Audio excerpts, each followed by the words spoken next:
இதுல தாவேக்கா நுணுக்கமா ஒரு விஷயத்த பண்றாங்க. அவங்க காங்கிரஸ், சிபிஎம், சிபிஐ, இந்தியன் யூனியன் முஸ்லீம் லீக், விசிகா இவங்க பிடியில இருந்து விடுபட்டு தாங்கள் ஆட்சி புரியணும்னு அவங்க தெளிவா முடிவு பண்ணி செயல்படுறாங்க. அந்த வகையில காங்கிரஸும் விசிகாவும் வந்து கொடுத்த கண்டிஷன் என்னன்னா, செல்வ பெருந்தகை மாநில காங்கிரஸ் தலைவரே சொன்னது, நீங்க தேசிய ஜனநாயக கூட்டணியில இருந்து வெற்றி பெற்ற அதிமுக எம்எல்ஏக்களுக்கு அமைச்சரவை பதவி கொடுத்தா எங்கள் ஆதரவை நாங்க தலைவர்களுடன் கலந்து பேசி முடிவு வாபஸ் பெறுவதற்கு முடிவு செய்யணும்னு காங்கிரஸ் தலைவர் செல்வ பெருந்தகை கூறினார். அதே போல திருமாவளவன் விசிகா தலைவர் வந்து தவேகா தரப்புல இருந்து தங்களிடமே வந்து தேசிய ஜனநாயக கூட்டணியில் வெற்றி பெற்றவங்களுக்கு அமைச்சர் பதவி கொடுக்க மாட்டோம்ங்கிற ஒரு கருத்தை சொன்னதா முன்பு சொன்னார். அதுபோல ரத்தன் பண்டிட் வெற்றிவேல் அவர் நியமனத்தையும் இந்த கட்சிகள் வந்து எதிர்த்து அதை விஜய் வந்து முதல்வரை வந்து வாபஸ் பெற வச்சாங்க. இந்த சூழ்நிலையில இவங்க பிடியில இருந்து தாங்கள் தெளிவான ஒரு மெஜாரிட்டியை பெறணுங்கிற அடிப்படையில தாவேகா தன்னுடைய நகர்வுகளை செய்யறாங்க. அதுல 4 அதிமுக அதிருப்தி எம்எல்ஏக்கள் வந்து ராஜினாமா செய்திருக்கிறாங்க. இது 4 பேர் ராஜினாமா பண்ணினதே வந்து சபையின் எண்ணிக்கையில வந்து 4 குறையுதுன்னா அந்த தேவையான மெஜாரிட்டியில மேஜிக் நம்பர்ல 2 குறையுது. அதுவே தாவேகாவிற்கு ஒரு பலம் தான். இந்த வகையில இப்பொழுது இந்த நடவடிக்கைகளை வந்து விசிகா முன்னாள் எம்எல்ஏ பாலாஜி, காங்கிரஸ் வேட்பாளர் சிறுநிதி, சிங்கானூர் வேட்பாளர் சிறுநிதி போன்றவங்க வந்து தங்களோட இம்பார்ட்டன்ஸ போகுதுங்கிறதுல கண்டனம் தெரிவிச்சுட்டு இருக்கிறாங்க. இந்த முயற்சியில வந்து தாவேகா வெற்றி பெறுவதற்கான வாய்ப்புகள் தான் அதிகம். மேலும் அதிமுக அதிருப்தி எம்எல்ஏகள் தாவேகாவை நோக்கி நகர்வதற்கான வாய்ப்புகள் தான் அதிகம். அதே வேளையில அதிமுக தரப்புல சபாநாயகர் நடவடிக்கையை வந்து கொஸ்டின் பண்றாங்க. அவங்க எப்படி கொஸ்டின் பண்றாங்கன்னா, இந்த என்னைக்கு கட்சி தலைவர் எடப்பாடி பழனிசாமியோட உத்தரவை மீறி அவங்க வாக்களிச்சாங்களோ அன்னைக்கு அவங்க தகுதி நீக்கத்துக்கு ஆளாயிடுறாங்க. அவங்க பதவி அன்னைக்கே செல்லாம போயிருது. தகுதி நீக்கத்தை அறிவிக்க வேண்டிய சபாநாயகர் அவங்க தகுதி நீக்கப்பட்டார்கள் என்பதை அறிவிக்காமல் அவங்க எம்எல்ஏட்டே தொடர்வதாக கருத்தில் கொண்டு அவங்கள்ட்ட ராஜினாமா செய்யப்படுறது உச்சநீதிமன்ற தீர்ப்புக்கு எதிரானது, சட்டத்துக்கு விரோதமானது என்ற நிலைப்பாட்டை வந்து அதிமுக தரப்பு எடுக்கிறாங்க.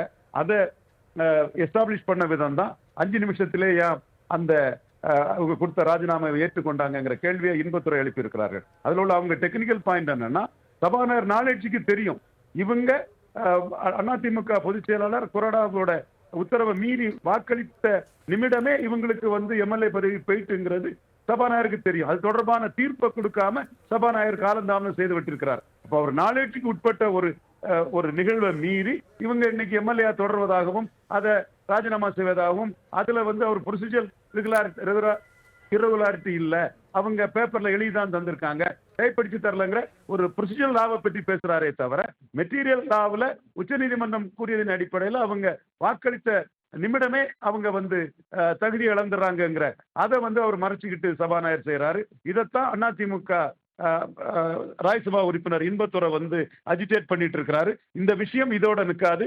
இது அதிமுக சார்பாக உச்சநீதிமன்றம் வர போறதற்கான வாய்ப்புகளும் இருக்குதுன்னு நான் கருதுறேன்.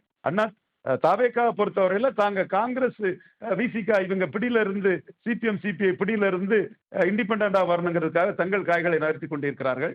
இதுல ஒரு சில காங்கிரஸ்காரர்களுக்கும் செல்வ பெருந்தகை போன்ற காங்கிரஸ்காரர்களுக்கு இது புரிகிறது. மாணிக் தாகூர் போன்றவர்கள் வந்து தூக்கத்தில் இருப்பதனால் அவர்களுக்கு புரியவில்லை. இது எப்படி இது நகரும் என்பதை வரும் நாட்களில் பொறுத்திருந்து பார்ப்போம். அதே போல கட்சி தாவல் தடை சட்டம் பாய்வதற்கு அந்த முயற்சிகள் நடைபெறுவதாலேயே நாங்கள் ராஜினாமா செய்கிறோம் அப்படின்ற ஒரு பேச்சும் வருகிறது. குறிப்பாக குதிரை பேரம் நடைபெற்றதாகவும் இபிஎஸ் அவர்களும் ஒரு குற்றச்சாட்டை முன்வைத்திருக்கிறார். இதை எப்படி எடுத்துக்கலாம் சார்? குதிரை பேரம் நடைபெற்ற குற்றச்சாட்டாகவே இருக்கிறது. இந்த குதிரை பேரம் விவகாரத்தில் குதிரை பேரம் நடைபெறுவது என்பதை உச்சநீதிமன்றத்தை அமமுக தலைவர் தினகரனும் அதிமுக தலைவர் பொதுச் செயலாளர் எடப்பாடி பழனிசாமி அணியினால் இது தொடர்பான உச்சநீதிமன்றம் வந்து நேரடியாகவோ ஏதோ ஒரு ஏஜென்சி மூலமாகவோ விசாரணையில் ஈடுபடுவதற்கான சாத்தியக்கூறுகளும் வாய்ப்புகளும் உண்டு. இதுவரை அரசியல் குற்றச்சாட்டுகளாக மற்றும் அவர்கள் கூறிக்கொண்டிருக்காமல் இது தொடர்பாக நடவடிக்கை வேண்டும் என்று அவர்கள் நீதிமன்றத்தை அணியினால் அவர்களுக்கு நீதிமன்றத்தின் மூலமாக அமமுக தலைவர் டிடிவி தினகரனுக்கும் அதிமுக பொதுச் செயலாளர் எடப்பாடி பழனிசாமிக்கும் நீதிமன்றம் மூலமாக ரெமெடி கிடைப்பதற்கான சாத்தியக்கூறுகளும் வாய்ப்புகளும் உண்டு என்றே கருதுகிறேன். ஏற்கனவே அதிமுக 2 பிளவா இருக்கக்கூடிய நிலையில எஸ்பி வேலுமணி, சி.வி. சண்முகம் தரப்பில் இருக்கக்கூடிய எம்எல்ஏக்கள் தொடர்ந்து ராஜினாமா செய்வதையும் நம்ம பார்க்கிறோம். அதே போல எஸ்பி வேலுமணி ஆதரவாளர்களாக இருந்த 5 பேர் நேற்று இபிஎஸ் தரப்பிலும் மீண்டும் இணைந்து கொண்ட அந்த காட்சிகளையும் பார்த்து வருகிறோம். ஆனால் எஸ்பி வேலுமணி கடந்த சில நாட்களுக்கு முன்பு செய்தியாளர் சந்திப்பில் சொன்னது, நாங்கள் பேச்சுவார்த்தையில் ஈடுபட்டு வருகிறோம், அதிமுகவில் எந்த பிளவும் இல்லை, வெறும் கருத்து வேறுபாடு என்று கூறியிருந்தார். இது ஒரு மாதிரி குழப்பமான ஒரு நிலையவே வெளிப்படுத்துது இல்லையா? அதாவது அதிமுகவில் முந்தைய பிளவுகளுக்கும் இப்பொழுதுள்ள பிளவுகளுக்குள்ள பெரிய வித்தியாசம் என்னவென்றால், இப்பொழுதுள்ள பிளவில் ஈடுபட்டவர்கள் எல்லாமே ஏற்கனவே தங்கள் அதிகாரத்தை சி.வி. சண்முகம் என்றாலும் சரி, வேலுமணி என்றாலும் சரி, தங்கள் அதிகாரத்தை ஓபிஎஸ் போன்றவர்களுக்கு எதிராக ஒற்றை தலைமை என முழு அதிகாரத்தையும் எடப்பாடி பழனிசாமியிடம் குவித்தவர்கள். அந்த அதிகாரத்தை பயன்படுத்தி எடப்பாடி பழனிசாமி இப்பொழுது அவர்கள் பதவியிலிருந்து எடுத்துள்ளார்கள். இப்பொழுது இவர்கள் செய்வதறியாமல் திகைக்கக்கூடிய ஒரு சூழ்நிலை தான் சி.வி. சண்முகம் வேலுமணி தரப்பினருக்கு உருவாகி உள்ளது.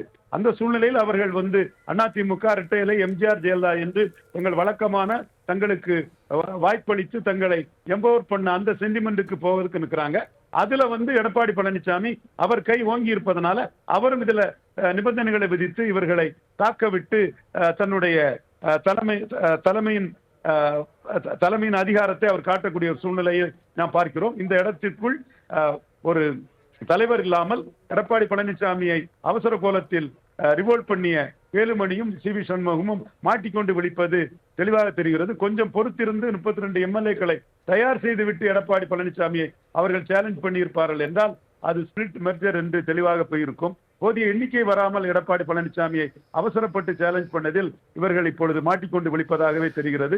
அவர்களுடைய அரசியல் எதிர்காலம் எடப்பாடி பழனிசாமியின் முடிவை பொறுத்தே அமையும் என்ற சூழ்நிலை இப்பொழுது உருவாகியுள்ளது என்பதை மறுக்க முடியாத ஒரு உண்மையாக நாம் பார்க்கிறோம்.